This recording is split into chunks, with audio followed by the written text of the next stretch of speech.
यह एक व्याकरण का टॉपिक शुरू किया था।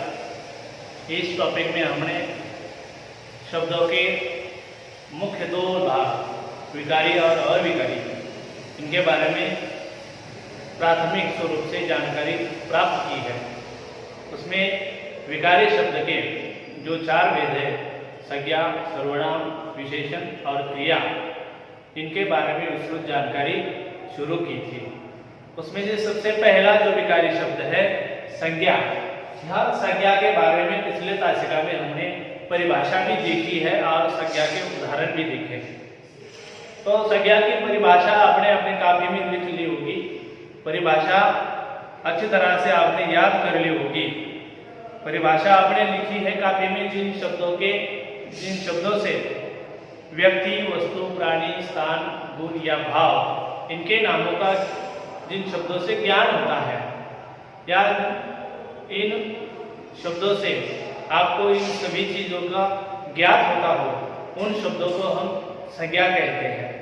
और इस संज्ञा के भी हमें इस शब्द से भी और संक्षिप्त में देखना है कि संज्ञा के भेद। तो संज्ञा के भेद कितने हैं? पिछले तासिका में यहाँ तक हमने पढ़ा है। संज्ञा के भेदों तक हम आए थे। अब हम संज्ञा के भेद कितने हैं और संज्ञा के हर एक भेद की विस्तृत रूप से जानकारी प्राप्त करेंगे। तो पहले तो हमने पिछले तासिका में संज्ञा के भेद 5 भेद देखे थे। पहला हमने देखा था व्यक्तिवाचक, दूसरा जातिवाचक,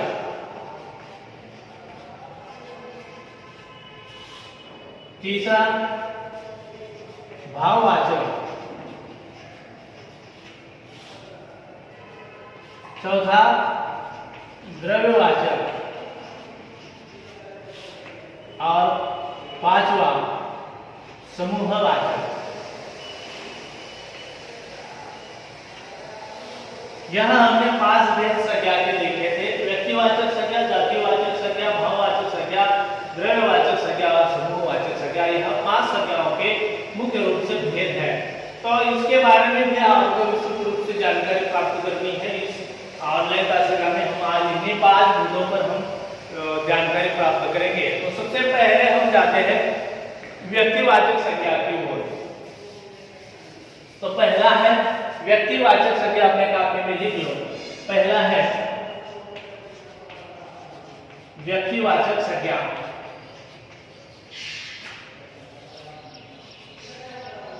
तो व्यक्तिवाचक संज्ञा में हमने पहले संज्ञा की परिभाषा अपने कापी में लिख ली है। वो परिभाषा थोड़ी सी मिलती जुलती इस व्यक्तिवाचक संज्ञा से है कि जिन शब्दों से विशेष प्राणी, विशेष स्थान या विशेष वस्तु का आपको बोध हो, तो उसे हम व्यक्तिवाचक संज्ञा कहलाएंगे। तो उदाहरण के जरिए हम उसे समझ लेते हैं, बाद में वह परिभाषा अपने आप आपको समझ में आ जाएगी और आप परिभाषा तैयार कर सकते हो अपने हिसाब से। तो पहले उदाहरण देखिए। पहला इसका उदाहरण है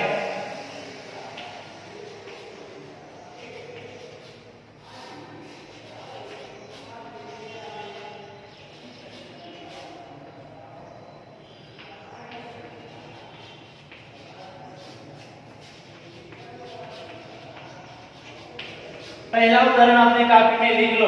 पहला उदाहरण यहाँ दिया गया है, सृजन का मुंह लाल हो गया।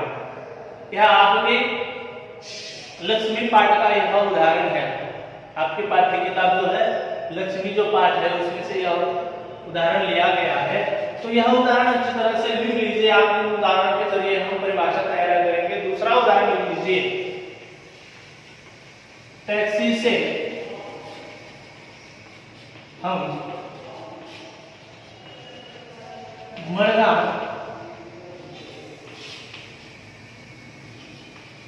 पहुंचे।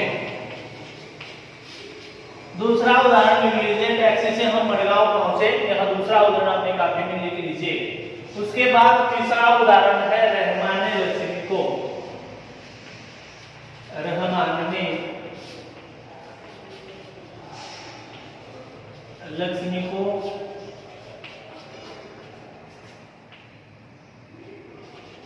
मारा। यह लक्ष्मी पाठ का, यह भी वाक्य लक्ष्मी पाठ का है। देखिए आप तीनों वाक्य अच्छी तरह से गौर से पढ़िए। सिरचंद का मुंह लाल हो गया, टैक्सी से हम मडगांव पहुंचे, रहमान ने लक्ष्मी को मारा। तो आपने संज्ञा की परिभाषा पढ़ी है। जिन शब्दों से आपको व्यक्ति, वस्तु, प्राणी, गुण, भाव इनका ज्ञान जो शुद्ध कराएंगे उन्हें हम संज्ञा कहते हैं। तो पहले संज्ञा ढूंढिए। इसमें पहले वाक्य में सिरचंद का मुंह लाल हो गया, तो इसमें पहले व्यक्ति का हो, प्राणी का हो या गुण का, भाव का नाम कौन सा है? तो पहले उदाहरण में समझ जाता है कि सिरचंद यह व्यक्ति का नाम है। दूसरे उदाहरण में देखिए, टैक्सी से हम मडगांव पहुंचे। तो मडगांव यह शब्द आपको क्या दर्शाता है? किसी स्थान का नाम दर्शाता है। मडगांव यह स्थान है, एक गांव का नाम है, तो यह एक स्थान को दर्शाता है, ठिकान को दर्शाता है। उसके बाद तीसरा वाक्य पढ़िए, रहमान ने लक्ष्मी को मारा। तो रहमान और लक्ष्मी, यह देखिए रहमान यह व्यक्ति का नाम है, रहमान यह व्यक्ति का यानी व्यक्ति के नाम को दर्शाता है। और दूसरा यहाँ लक्ष्मी, यह भी एक संज्ञा शब्द है। तो लक्ष्मी यह आपके पाठ में है, लक्ष्मी यह किसी व्यक्ति का नाम नहीं है, यह प्राणी का नाम है, गाय का नाम है, यानी यह लक्ष्मी एक प्राणी का नाम है। यानी इन तीनों उदाहरणों से आपको ये पता चला होगा कि पहले उदाहरण में आपको विशेष व्यक्ति के नाम का पता चला, दूसरे उदाहरण में आपको किसी स्थान का पता चला है, और तीसरे उदाहरण में आपको व्यक्ति तो हमने ले लिया है, और प्राणी, तो यहाँ प्राणी के नाम का भी आपको पता चला है, प्राणी के नाम का भी आपको पता चला है यहाँ। और आपको यहाँ एक वस्तु का भी आपको यहाँ जिक्र है कि किसी वस्तु के का भी यह ज्ञान कराता है। तो परिभाषा आसान से बन जाएगी आपकी व्यक्तिवाचक संज्ञा की, कि जिस शब्द से किसी विशेष व्यक्ति, स्थान, प्राणी या वस्तु का आपको बोध हो तो वह व्यक्तिवाचक संज्ञा कहलाएगी, वह व्यक्तिवाचक संज्ञा कहलाएगी।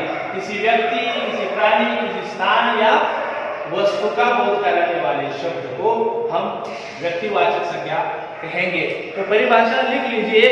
जिस संज्ञा शब्द से, परिभाषा है जिस संज्ञा शब्द से, यहां संज्ञा शब्द से शब्द आया है, संज्ञा शब्द से, क्योंकि यह संज्ञा की ही भेद है, इसलिए वह जो शब्द होगा वह संज्ञा ही होगा। इसलिए जिस संज्ञा शब्द से, यह शब्द महत्वपूर्ण है, संज्ञा शब्द महत्वपूर्ण है, ध्यान देने वाली चीज यह बात है, क्योंकि यहाँ संज्ञा का ही उपभेद है, इसलिए वही जो शब्द होगा वह संज्ञा ही शब्द होगा। इसलिए जिन संज्ञा शब्दों से आपको विशेष, यह शब्द महत्वपूर्ण है, विशेष, प्राणी और व्यक्ति भी कह सकते, व्यक्ति, प्राणी, स्थान,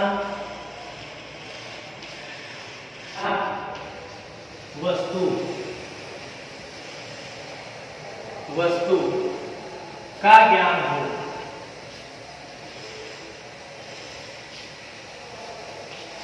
उसे व्यक्तिवाचक संज्ञा कहते हैं।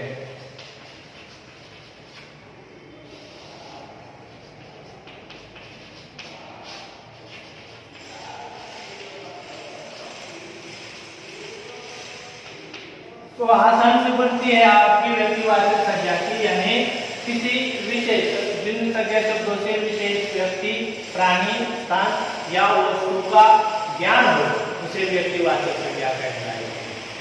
तो ये उदाहरणों से आपको यह समझ में आ गया होगा परिभाषा। जिन संज्ञा शब्दों से आपको व्यक्ति का, प्राणी का, स्थान का या वस्तु का ज्ञान होता है वह व्यक्तिवाचक संज्ञा कहलाएगी। यह पहला भेद संज्ञा का। अब हम दूसरे भेद की ओर जाते हैं। दूसरा है जातिवाचक संज्ञा।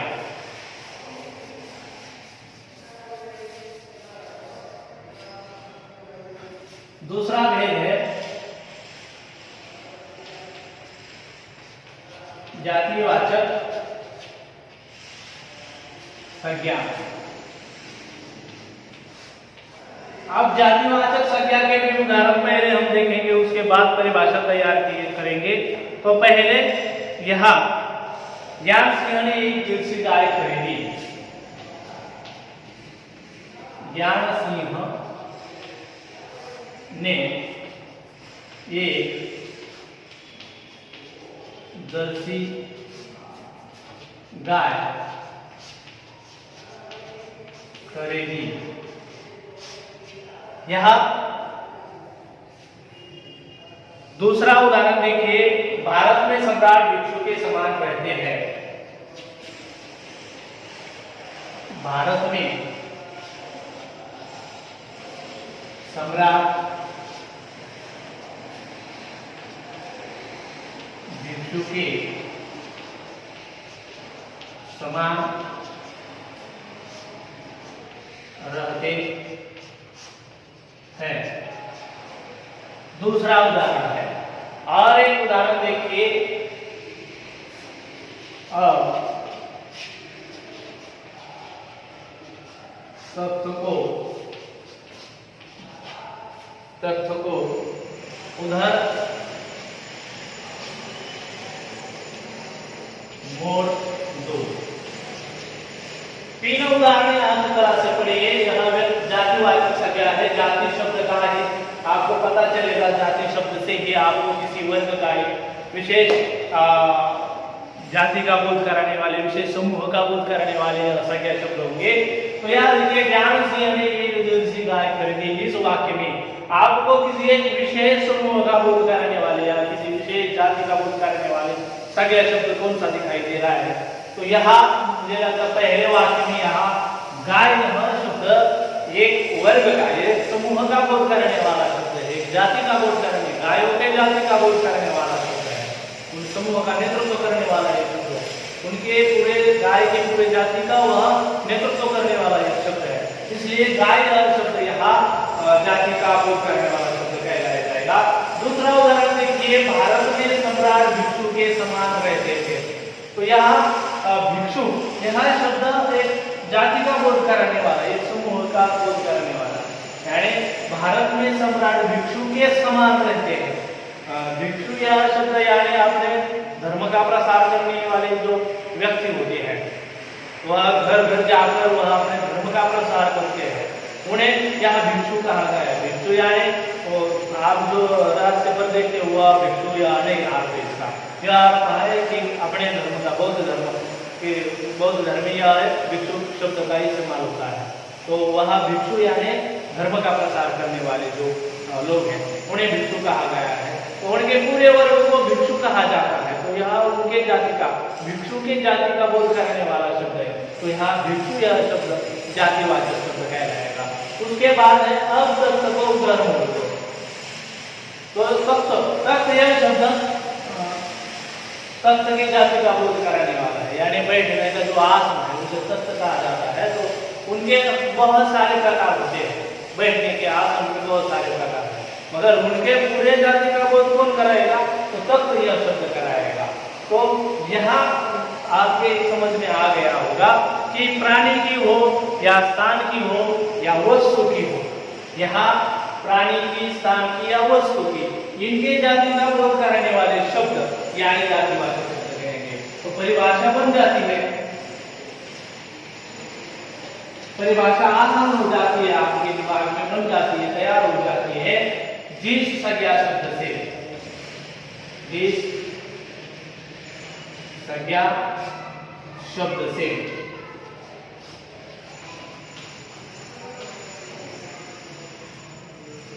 प्राणी, स्थान, वस्तु के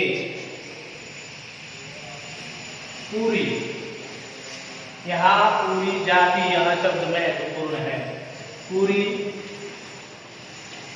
जाति का बोध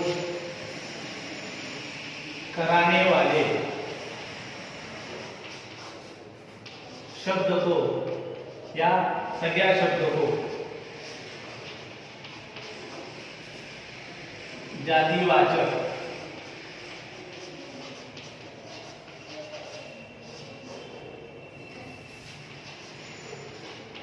संज्ञा कहते हैं। तो यह आसान से आपको तीनों उदाहरणों से आपने आसान परिभाषा बनाई कि जिस संज्ञा शब्द से प्राणी, स्थान, वस्तु के पूरे जाति का, पूरे जाति का शब्द महत्वपूर्ण है, उनके पूरे जाति का, यानी प्राणियों की जाति है। जिस तरह से गाय का प्राणी है तो गाय के पूरे जाति का गाय शब्द नेतृत्व किया, या उनके पूरे जाति का बोध उससे होता है, तो वह प्राणी का हो या स्थान का हो या विद्यालय शब्द है, तो विद्यालय यह एक स्थान के पूरे विद्यालयों के जाति का बोध कराता है। तो विद्यालय शब्द स्थान के पूरे जाति का, या देश शब्द है, तो देश शब्द यहाँ संपूर्ण हमारे जगत में जितने भी देश है उनके पूरे देशों के जाति का बोध कराता है। देश यानी भारत, चीन, नेपाल, भूटान, ऑस्ट्रेलिया, यह जो देश है वो तो पूरे सभी देशों के नाम का, जाति का वह नेतृत्व करता है। तो स्थान का हो या वस्तु का हो, उनके पूरे जाति का बोध वह करता है। तब तो यह वस्तु है, तो तत्व यह वस्तु होने के कारण यह वस्तु का जो जाति का बोध कराता है, यानी तब तो यह अपने जाति का बोध कराता है, तो वह जातिवाचक संज्ञा हो गई। तो आपके समझ में यह उदाहरण के द्वारा आ गई होगी परिभाषा, किसी जातिवाचक संज्ञा कहना है जिन संज्ञा शब्दों से पूरे जाति का बोध होगा उन्हें हम जातिवाचक संज्ञा कहेंगे। उसके बाद हमारा तीसरा प्रकार है भाववाचक संज्ञा। तीसरे प्रकार की ओर चलते हैं, भाववाचक संज्ञा। तो भाववाचक संज्ञा किसे कहेंगे? तीसरा, भाववाचक संज्ञा। तो भाववाचक संज्ञा, यह भाव शब्द से ही आपको पता चलता है। भाव किसे कहते हैं? भाव यानी यह जो हम सब महसूस करते हैं, जिन्हें हम छू नहीं सकते, उन्हें भाव कहते हैं। ठीक नहीं? इस तरह से यह डस्टर है, यह डस्टर को हम छूते हैं, छू सकते हैं, यानी यह भाव नहीं है। मगर बुढ़ापा है, बचपन है, मोटाई है, चढ़ाई है, मानवता है, चतुराई है, जवानी है, लंबाई है, यह जो शब्द है यह सिर्फ हम महसूस करते हैं, इन्हें हम छू नहीं सकते, उन्हें भाव कहा जाता है। यह ईमानदारी है, बेईमानी है, सच्चाई है, अच्छाई है, इन्हें हम छू नहीं सकते, इन्हें हम सिर्फ महसूस करते हैं। और जो चीजें महसूस की जाती है उन्हें हम भाव कहते हैं, उन्हें हम भाव कहते हैं, दशा कहते हैं, अवस्था कहते हैं। तो इन्हीं भाववाचक संज्ञा में हमें इन भावों का किस तरह से संज्ञा बनती है या उन्हें कैसे भाववाचक संज्ञा कहते हैं, कौन कौन से भाववाचक संज्ञा है, यह हम इस संज्ञा के भेद में जान लेंगे। तो भाववाचक संज्ञा, पहले उदाहरण लिखता हूँ, उसके बाद हम जाएंगे परिभाषा की ओर। पहला उदाहरण है, भारतीयों ने संपूर्ण विश्व में ज्ञान का आलोक फैलाया। पहला उदाहरण है, भारतीयों ने पूरे विश्व में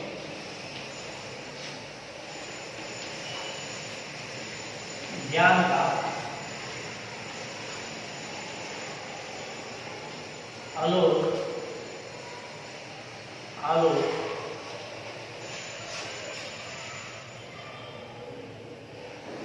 फैलाया।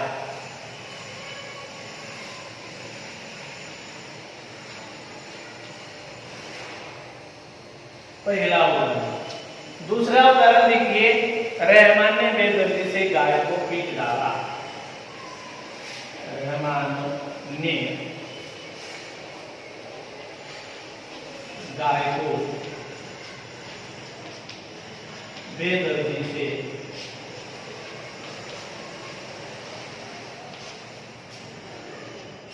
पीट डाला।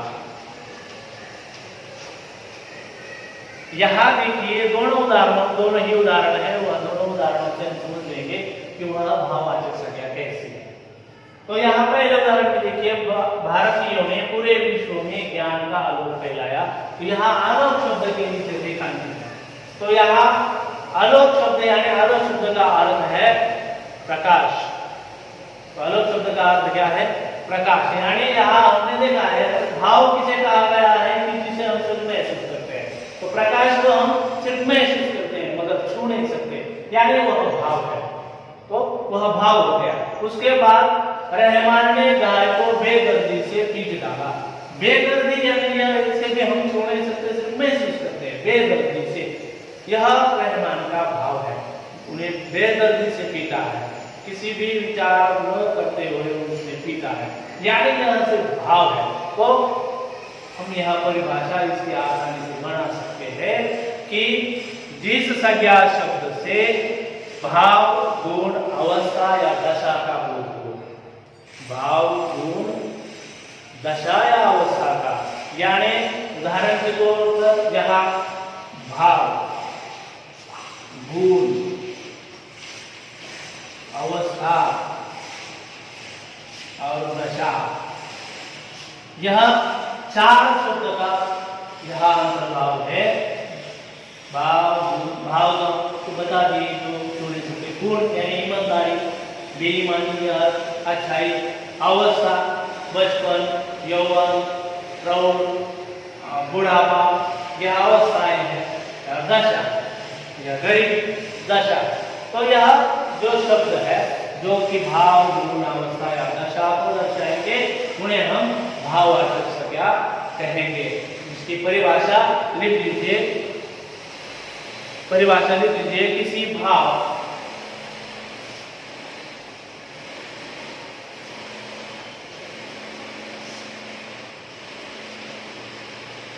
किसी भाव, गुण, अवस्था या दशा का बोध कराने वाले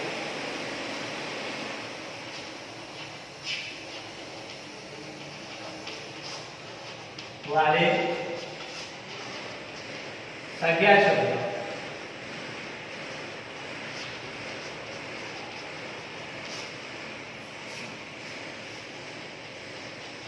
भाववाचक संज्ञा कहलाते हैं। यह परिभाषा बन गई आपकी। किसी भाव, गुण, अवस्था, दशा का बोध कराने वाले संज्ञा शब्द भाववाचक संज्ञा कहलाते हैं। आज की तासिका में इतना ही। बचे हुए दो द्रव्यवाचक संज्ञा और समूहवाचक संज्ञा यह अगले YouTube वीडियो में आपको देखने को मिलेगा। तब तक के लिए अलविदा।